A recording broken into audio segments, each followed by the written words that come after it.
Hello everyone and welcome back to the channel. Today we'll be discussing another Grandmaster in the Know Your Grandmaster series, and we'll be checking out his story and one of his best games. Today guys, we are celebrating Grandmaster Shardul Gagare's 24th birthday, who also happens to be India's 42nd Grandmaster. So firstly guys, wishing Shardul a very happy birthday. Do wish him in the comments as well, and of course do like the stream and subscribe if you haven't already.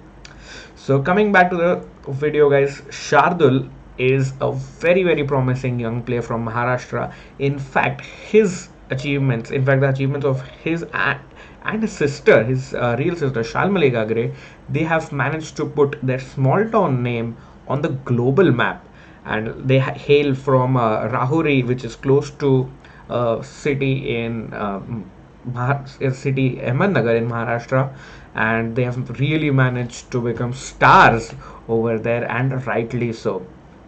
So Shardul's journey actually started very young when he was taught chess at his home, and of course he picked it up very quickly, and his ascent to the top was very fast. In fact, he managed to win the Indian national championships as in like a couple of years from his after he started his journey. And guys, after that there was absolutely no looking back for Shardul, because he took one step ahead and he just kept going, and that was fascinating to see what he has managed to achieve. Shardul has medals throughout the national category, like from I think I'm from under 7 up to under 20. Then he topped that up with medals at the Asian level as well. In fact, he has won several medals at the Commonwealth Championships of for chess as well. And he became a FIDE master in 2008. Then he topped that up with becoming an international master in a few years, and he became India's 42nd grandmaster very soon after that. And yes, as like I said, his sister has also been a very important figure in his chess career. She is also a woman international master. So let me know in the comments if you know of any other siblings, chess siblings, in which both of them are titled. So yes, Shardul guys, by the way, is like a god in the English opening with white. So that is why this video is called what it is, and we will see how he manages to outclass Levente Vajda here from Romania in a very quick and crisp game. So let's get into it. So Shardul starts off with 1c4, his most favorite opening. I think he has rarely played something else, and it is not just at this stage. He has been playing 1c4 throughout his career. So if you are an English opening player, do check out his games, and you will learn a lot from this. So Shardul starts off with c4, knight f6, g3, g6. The opening stage is pretty normal. The idea of the English opening is white plays on the queen side with this long diagonal bishop, and black will play in the center and sometimes on the king side as well. d3, e5, and yes, rook b1. As I pointed out, white's plan is to play this here, so black stops it. a3, c6, and yes, you see white has already managed to open up a few lines on the queen side, and yes, now this knight wants to be rerouted somewhere around here, or just strengthening the support over here. Knight to b6, pawn to b5. Quickly, you see how fast Shardul is playing on the queen side to get an initiative as quickly as he can. c5, c d5, knight d5, knight d5 follows. Now you have to be careful against this threat, so Shardul develops another piece. Bishop e6, rook a1.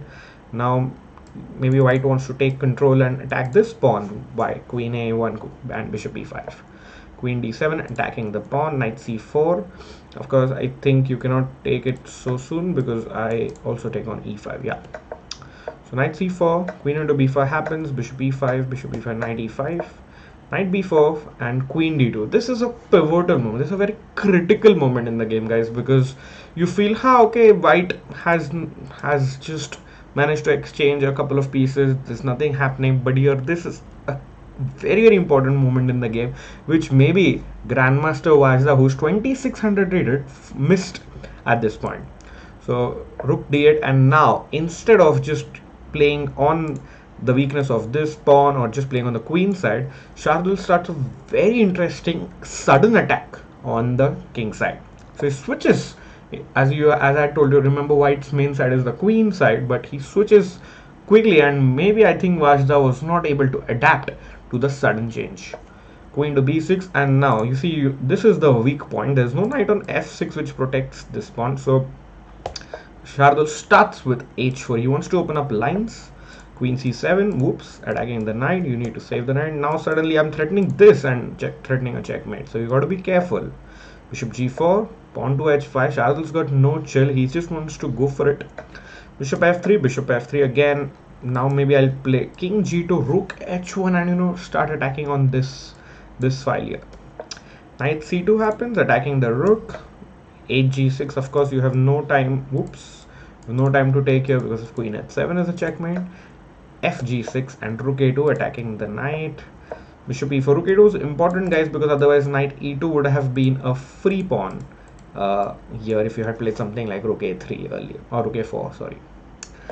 Pawn to b5 follows. In this simple looking position again, can you imagine the game ended in just 5 moves after this? So this is the power of Shardul's mind-boggling tactics that you're just about to see. King to g2 happens, of course, threatening this. I don't know, I'm just trying to put something in black's mind is what Shardul is trying to say. Pawn to b4 and rook a6. Beautiful move here. Suddenly threats like this, bishop g6, rook g6 are getting activated, and black has to be really careful in this position. And I think he had probably just one good move with rook d6 and challenging the rook, but he misplays with queen g7, and suddenly you see a ray of hope is given to Shardul. Queen g5 follows. Pawn to b3. This pawn is just too slow to queening here, and boom, bishop takes g6. Fantastic move. Of course, it must be easy to find that, but you had to find the follow-up, which Shardul did. And after pawn to h6, I would really request you all to pause the video here and try to find out the win by yourselves. It's an amazing checkmating idea. It's an amazing tactic actually. And yep, so let me know if you guys paused the video and you found it. And yep, the answer is only one move wins here, and that is bishop to f7 check. Beautiful check. This bishop can be taken by almost 3. Of course the queen cannot take it, so 2 pieces, but yeah, none of those work because rook f7 follows queen d8 check, and yep, that does not work. So king f7, I have rook a7 check, and I just mop up your queen. So Vajda just played king h7 nonchalantly, thinking there's not much to it. And guys, another important move that you had to find here was one of the only winning moves here, that is rook to g6. What a beautiful move. This is such a picturesque position here. Absolutely amazing here. So beautiful to see. I'm threatening rook g7. I'm threatening so many things here, and it is like your move and you just cannot do anything. Let's say if you just take, and in fact here Vajda resigned, so if you take h5, I have rook h1 check. Remember this idea, getting the rook back then, and it's a checkmate as I just take this. And yeah, what else? You can take rook g7, but I just capture your rook and capture this guy again. So yeah, basically this game ended here with Vajda resigning. And once again, I would like to wish Shardul a very, very happy 24th birthday and wish him the best in his future chess tournaments. And of course, once again, a reminder to you all that if you like to play the English opening as white, do check out his game. He's just not a master in India, but he's like the global master for English openings. So let's wrap it up, guys, and wish Shardul in the comments. Let him know the love that he receives from the Indian chess community. And before you sign off, do like the video and subscribe if you haven't, and we'll be back with plenty more of videos.